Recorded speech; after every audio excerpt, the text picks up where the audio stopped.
आज कॉलेजकडून मेसेज आला, आज सुट्टी आहे म्हणून मी आज दापोलीचा फेरफटका मारायला निघालो. दापोलीत पोहोचतात बघतात काय, दापोली पूर्ण जलमय झालेली आहे. 20 फुटाची विहीर ही जाम तुडुंब भरलेली आहे. नंतर काय, दापोली दाभोळ रस्ता स्टेट बँक जवळ खूप जास्त पाणी भरलं आहे.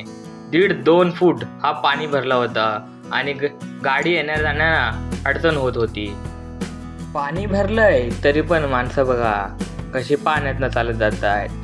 गाडीवाल्या तर बघूच नका, गाडीवर घाईच लागले. मग काय, गाडीवाले नुसते पाण्यातनं गाड्या घालत आहेत. तेथून पुढे गेल्यावर नरसी रोडला बघा, तिथं तर जास्तच पाणी भरलं आहे. माणसं बघा कशी पाण्यातनं चालत जात आहेत. गाड्या पण काय ऐकतच नाही, गाड्या पण काढत आहेत. तर मंडळी, ही व्हिडिओ कशी वाटली हे कमेंट करून नक्की कळवा.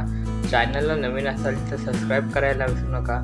असेच व्हिडिओ तुम्हाला भेटत राहतील.